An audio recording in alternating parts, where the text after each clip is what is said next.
Hello, and welcome to Gary Grigsby's War in the East. We have an announcement for the first time since summer, I think. There's an update. Uh, this actually happened on November 27th, but I'm just getting around to actually being able to play the game again today. So I thought it would be worthwhile to take a look at the full changelog. Can be viewed here. First, we'll just glance through what they actually posted. Essentially, this update is advertised as an order of battle update. But in fact, there are a few changes to the actual game as well, not just the order of battle. The thesis of this entire change is to create more variation, to become more historically accurate towards especially the German infantry divisions. But there are a couple of other changes, such as anti-armor cannons on planes are now more likely to actually target armored fighting vehicles. Let's crack into the full, horrible-looking changelog.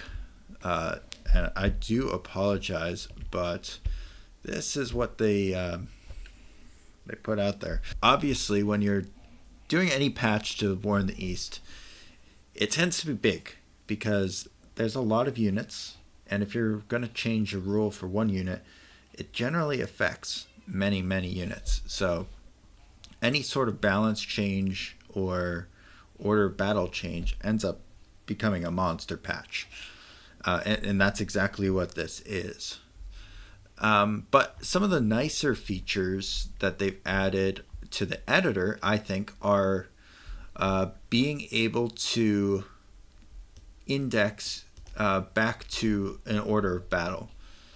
Because whenever you're trying to make a custom scenario, right, in the previous version, you had to really kind of handwrite it out ahead of time, which you still kind of have to do. But it was hard to keep the historical units linked together if you're making any changes. And so the change to the editor noted here is really designed to make it easier to keep your units linked. So I think that's a really good change. I think it'll make it easier for people who are either just getting into the editor or who make a lot of mods for it. It's hard to make any sort of mods for this game, whether it's a full scenario or just a changed or modified scenario. There are some clarifications here. We have got ground units which can suffer casualties from interdiction value of the hex they are located in at the end of the air execution phase. These losses do not show up in any battle reports but are shown in the losses screen as happening during the air execution phase. This is something that I always assumed was happening. I assumed that it was actually taking place during the logistics phase, but air execution phase is fine too.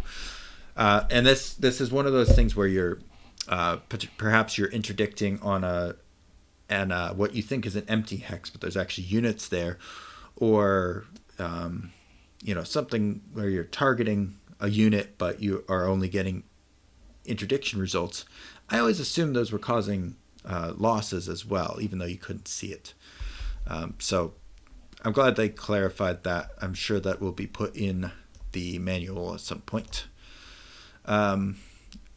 We will probably be looking at some of the living manual changes in our future tips and tricks combat video. I am planning to do kind of a combat compendium where we go through everything that goes into combat. Adjusted aircraft with cannons is what I was talking about. Cannons with anti-armor of greater than 39. I honestly could not tell you what planes that includes.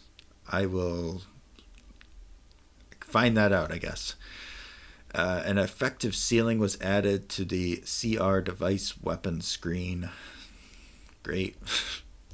More minutia we don't really need. Added reliability and durability to the CR equipment aircraft screen. That's kind of useful. At least it's another hint to get rid of your old planes, not to use them because they're less reliable. And it could be a way for you, if you don't know anything and you don't feel like researching anything about the different submodels of, like say BF 109 Mark E versus F versus G, to see what is actually getting better, because the other statistics are usually relatively unchanged. So if the only difference between a F model and a G model is that it's more reliable, then that should be displayed on the screen somewhere. Otherwise, it's just like, great, I've got these new planes. What do they actually do? All right, now we're on to the bug fixes. Anti-aircraft weapons were using penetration value when attacking armored fighting vehicles, when they should have been using the anti-armor value. Fixed. All right, well, here we go. The 85 millimeter KS-12 AA gun, which is one of our best anti-air guns that we have. And it had an anti-armor stat of 23 and a penetration stat of 121. So that's a huge nerf. Oh my god. That's a huge nerf. I had no idea. Wow. Jesus. Okay, so that bug is apparently that was a pretty nasty one. If yikes. I had no idea. I would have been exploiting that a little bit more. Somebody had I made a video a while ago about AT guns, and somebody had mentioned, well, the best AT guns are the anti-aircraft guns. I had no idea that was not intentional. I thought that was their higher caliber, better velocity or something. So that's a huge change. One of the things that I dislike about this equipment chart is that you cannot add fields to it. I think you should be able to sort. You should be able to display any statistic from these vehicles, because often you want to sort by these stats here: anti-air, anti-soft, anti-armor, penetration. Those are the 4 stats that personally I really care about. I don't really care about this reliability number here is essentially meaningless to me. I realize they recently added this number, but I don't know if this is a useful statistic in the patch. What is this telling me? Is this telling me that an armored car never will break down, but that a howitzer will always break down? No, of course not. Why is the stat displayed for? It should be null, not 0, if it doesn't apply to a unit, in my opinion. So here we have a 0 reliability. I don't know if that matters or not. It's just really odd.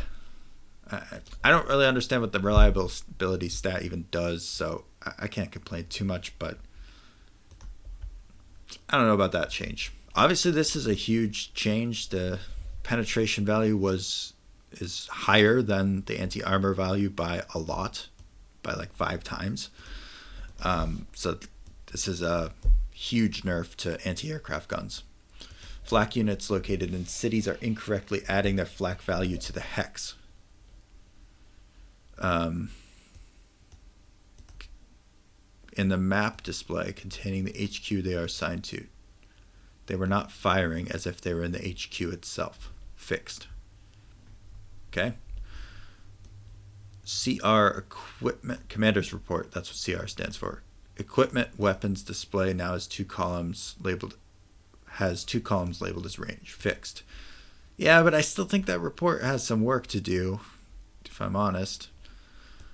When loading a save game, air units with their TPI replacements would only count pilots that are at or above their national morale when considering putting planes into reserve. This causes planes to incorrectly be placed into reserve during the load.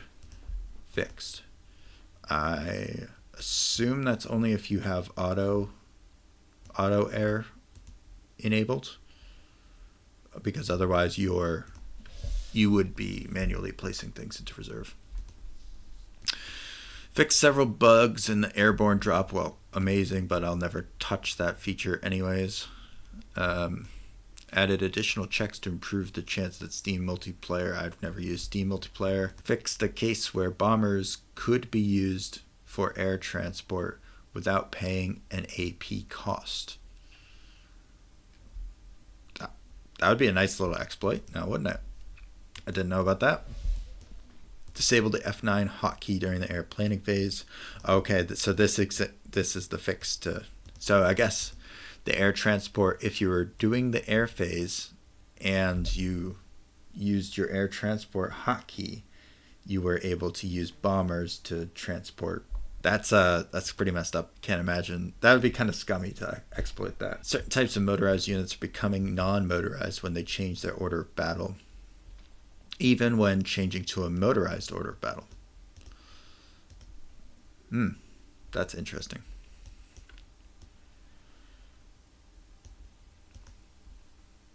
So when a unit that is non-motorized and it's temporarily motorized, if it upgrades to another non-motorized order of battle, it will lose its temporary motorization status. Not a huge deal, except if you're like right on the cusp of a year. I could see that being a problem.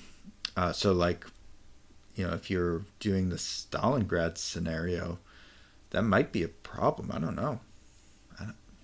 Because you often, in like the Stalingrad or later scenarios like that, 42 and beyond, you are using the temporary motorization a lot on the Soviet side. So that, I could see that maybe being an issue in some cases. Editors crashed. Yeah, the editor does crash a little bit, but that's normal in an editor. If you're making a map, I kind of almost expect it to crash. I used to make maps on the Company of Heroes editor, and that thing was so unstable. It needed about a gazillion gallons of RAM. Editors they're fickle beasts. The AI increased Axis AI utilization of support units by improving its ability to get German support units out of the National Reserve. Great. Amazing. Just what I need. I don't really know how the AI is utilizing the support units in the first place. I know when I took a look at the AI's assignment of support units, I was surprised to see how many they had directly assigned to divisions rather than at the corps level. And it seems like they maybe waste a little bit of their strength by getting them too far down. But I don't know. I assume it's trying to do a particular historical thing. So that's why I organized them in that way, even though a player might not do the same thing. Fixed a bug in the hit chances for air-to-ground attacks on armored targets. I assume that's related to the other, the cannon statistic change. Made additional adjustments to greatly increase the chance of side armor hits, greatly decrease the chance of front armor hits, and somewhat decreasing the chance of top armor hits. So now you get 33% top, 50% side, 17% front. Well, I assume what that means is that because most things have really high front armor and relatively lower top armor, like top armor is usually the thinnest, and then side armor is kind of the second thinnest. How about the Stug G, the German one, please? So the Stug G has front armor of 30, or side armor of 30, and the top armor of 15. So like 50% of the side armor value. And I think that probably holds true generally across the board. It seems like it's about 50% as much. Maybe in cases where they knew exactly the number, they put it in, and then for the others they just did 50%. Because it seems like it's 50-50-50. You lose 50% of your number going from front to side, and then another 50% going to top. So maybe that was their solution for cases where they didn't have exact statistics on the armor performance. I don't know what the original ratio was, so I can't really tell how much better or worse this is. Changing it from top and front to side kind of should balance itself out. I mean, if you're taking out 10% of front and 10% of top, it kind of evens out. If the middle value is, in between, exactly in the middle of those two, then on average you're not really going to see any big changes. And we also downgraded the hit chances of larger bombs. They were gain a higher chance to hit and hurt an armored fighting vehicle, but they do relatively less than before compared to. So overall, like, they increased the power of the cannons, but they decreased the power of the bombs, is what it seems like their intention was. So overall, what you should see is that close air support from level bombers is worse, while dedicated close air support planes like the IL-2, for instance, that has cannons, maybe that's a little bit better. We'll have to see. To be honest, it'll remain to be seen how much of an impact this will actually make. It could be pretty significant because, you've got a lot less dedicated close air support planes than you do just bombers. I mean, you can always find something to drop a bomb, even if it's a fighter bomber. Remove code that halved the transport cost of units when being airlifted or paradropped. I don't think I've ever airlifted or paradropped anything, so I've never experienced that. Air units can be incorrectly brought onto the map to airfields that are not yet size 1. I've done that. I always wondered if that was a bug or a feature, but it was a bug. So I used to do that. I've done that quite a few times on accident. Usually, usually when I'm building the airfields, I build a whole bunch and then kind of forget which ones I built. I'll have to bring them into a real airfield now. The column header on maneuver in the equipment aircraft screen lists reliability. To be honest, I use this equipment screen so infrequently that I would never have noticed that in a million years. And when I do use it, I'm looking for a particular piece of equipment. I usually like to bring up one and then compare it against one of its contemporaries, like this. I think that is a great feature, being able to do that.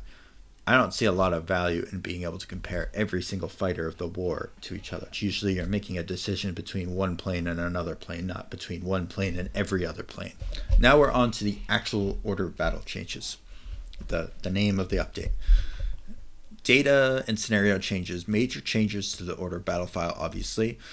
Reorganization of the data list by nation, unit type, and size for easier and more logical viewing, because originally they were organized by headquarter, which was quite challenging to view at times. A comprehensive review of all of the Axis units. Amazing, great. More stuff for the Germans, because they didn't have enough. Hundreds of new order battles to fill in gaps. Gaps, I assume that just means they had some placeholder infantry divisions instead of real historical units. I think what they have in the game is incredible, what they've been able to put in already, but I think this change of German divisions to now have numerous archetypes to reflect the varied nature of their organization and equipment, that's actually an interesting change. I don't know if that's going to make them stronger or weaker in the scheme of things. Now, do note that none of these changes will affect your game if you've already started it. You have to start a new game to get any of these changes.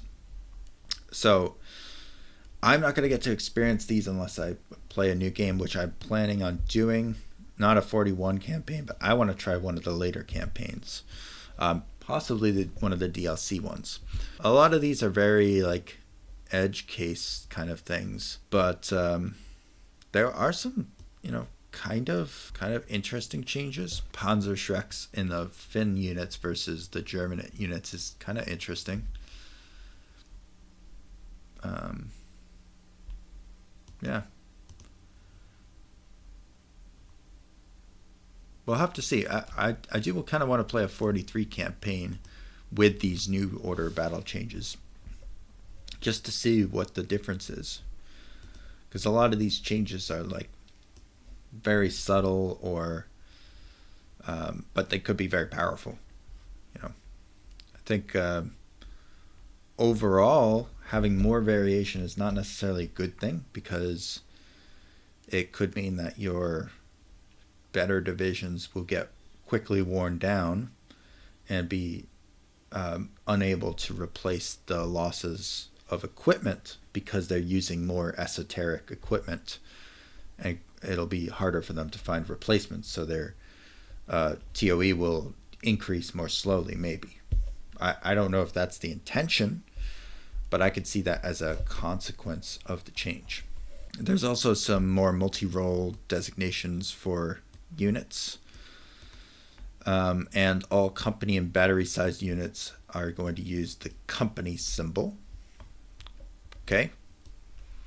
Yeah, that's something that's never going to be displayed on the map. That's only when you click on one of the companies. And they fixed order battle chains for several order battles, including Soviet Corps artillery. I don't know what that means.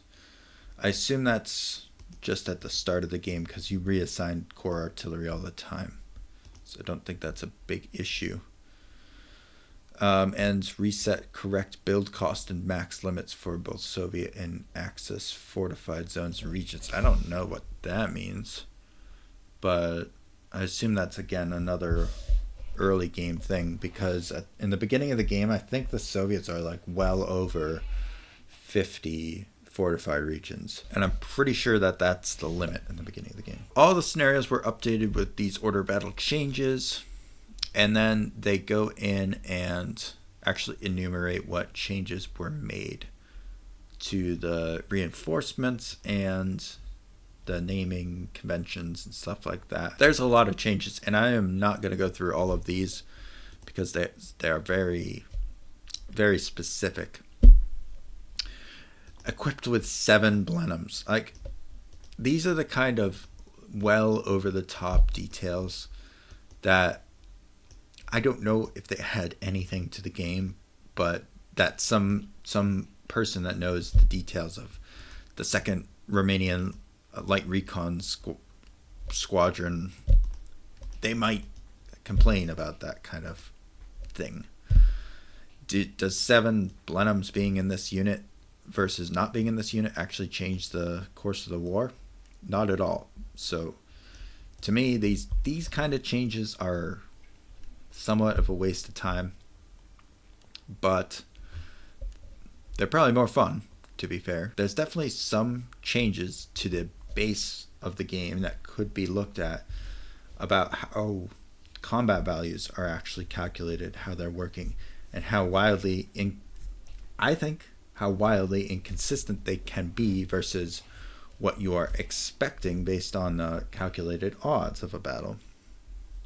So I think there's a lot of stuff going on in War in the East, and that the order of battle is kind of the chrome. And maybe it makes a huge difference what the names of these things are to some people. To me, the names are almost incidental, because you're not using them in their historical role for the most part, unless you're really into the role play aspect of the game. So I would rather have the consistency that existed in the prior state, where you have all the divisions acting basically the same with the same TOE.